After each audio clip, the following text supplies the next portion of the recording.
कि इतने बड़े घोटाले।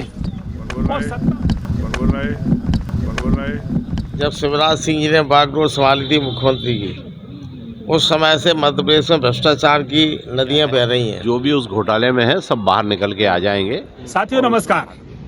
मध्य प्रदेश में जब घोटाले उजागर होते हैं तो कांग्रेस की बाँछें खिल जाती हैं और जनता की आंखें फटी रह जाती हैं कि इतने बड़े घोटाले, और सत्ता पक्ष के लोग कहते हैं कि ऐसा कुछ नहीं है और जो भी होगा जांच में जो पाया जाएगा उस पर कार्रवाई होगी। हमारी सरकार हमेशा भ्रष्टाचारियों पर कार्रवाई करती है। कांग्रेस कहती है कि ऐसे मामले दबा दिए जाते हैं और इस समय जो सबसे मामला तूल पकड़ रहा है वो है परिवहन विभाग के पूर्व आरक्षक सौरभ शर्मा का। करोड़ रुपए का आसामी धन कुबेर 54 किलो सोना एक कार में मिलता है और इसके कनेक्शन सीधे तौर पर सौरभ शर्मा से जुड़ गए। साफ तौर पर नजर आ रहा है कि सौरभ का जो साथी था, ड्राइवर था पूर्व में चेतन गौर, सौरभ का साथी, सौरभ का ड्राइवर, उसके नाम कार थी। करोड़ों रुपए, और ये यहां तक कि खुलासा हो गया, जो डायरी मिली है, कि हर साल करीब 100 करोड़ रुपए आरटीओ को सौरभ देता था वसूल करके चेक पोस्ट से। अब इससे कांग्रेस उत्साहित है कि इतना बड़े भ्रष्टाचार मध्य प्रदेश में हो रहे हैं, तो दूसरी ओर जो पहले परिपूर्ण परिवहन मंत्री रहे और वर्तमान में खाद्य नागरिक आपूर्ति मंत्री गोविंद सिंह अलग ही कुछ कह रहे हैं। मीडिया सवाल पूछती है तो मीडिया पर आंखें तरेरते हैं, लेकिन सामने जो काले चिट्ठे हैं वो एक एक कर खुलते जा रहे हैं, परतें खुलती जा रही हैं। सत्ता पक्ष के लोग आज भी कहीं ना कहीं बचाव की मुद्रा में हैं, तो कांग्रेस मौका भुनाने की कोशिश कर रही है और जनता हमेशा वैसे की वैसे ठगी महसूस कर रही है। मामले दबा दिए जाएंगे, जनता का पैसा नेता और अधिकारियों की जेब में जाएगा। अब किसने क्या कहा इस मुद्दे पर, यह भी जरा सुन लीजिए। भाई जब भूपेश सिंह कहते हैं कि एक आदमी पूरी पार्टी को खत्म कर दे रहा है सागर में, आपको ऊपर सीधा आरोप है। सौरभ को लेकर परिवहन विभाग में घोटाला निकल के आ रहे हैं लगातार सामने, क्या कहेंगे? जो आरोप लगा रही है कि परिवहन मंत्री रहते हुए गोविंद सिंह राजपूत ने सौरभ शर्मा को सपोर्ट किया, आप पे एलिगेशन लग रहा है।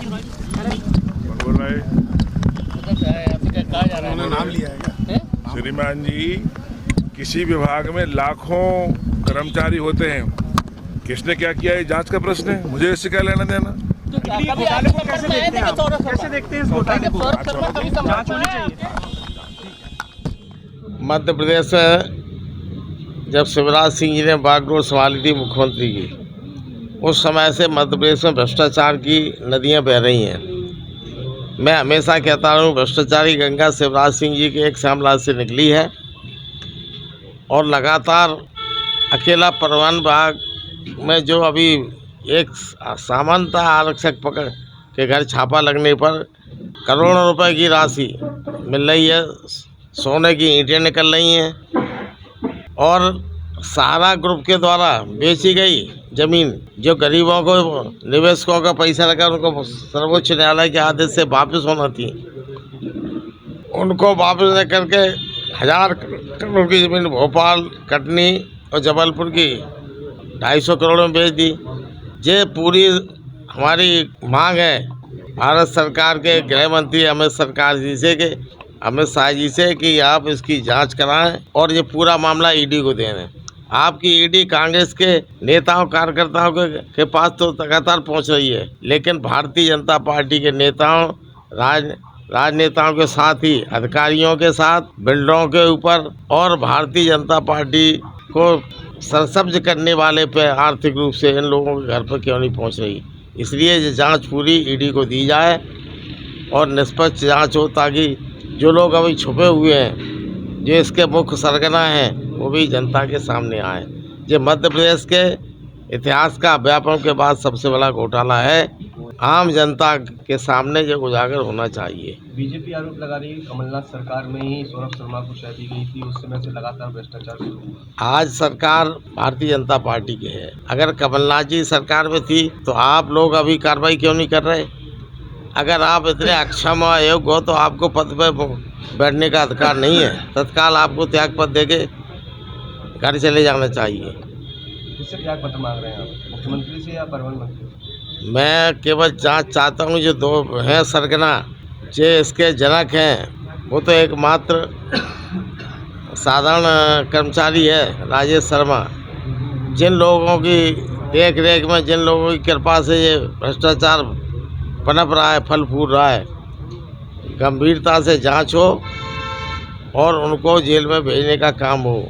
बड़े अधिकारियों के नाम आए, डायरी में नाम आए, उनको भी तत्काल गिरफ्तार करें, उनकी पूछताछ करें और उनके खिलाफ कठोर कार्रवाई होगी। तो अभी तो ये 54 किलो निकला है, 54 कुंटल भी सोना निकल आएगा। क्या लग रहा है कौन कौन सा भारतीय जनता पार्टी के राजनेता, अधिकारी और सरकार में बैठे हुए के संरक्षण में पड़ रहे बिल्डर और ठेकेदार, ये सब इसके लिए दोषी हैं, इन पर कार्रवाई हो। दरअसल क्या है, जो भी उस घोटाले में है सब बाहर निकल के आ जाएंगे और उसमें भारतीय जनता पार्टी का बड़ा स्वच्छ वातावरण में काम करने का तरीका है और भारतीय जनता पार्टी का कोई भी व्यक्ति उसमें आपको नहीं दिखेगा। ये जो गोविंद सिंह जी कह रहे हैं वो उनका अपना सोच है और विपक्ष में है तो ऐसा ही कहेंगे और क्या करें।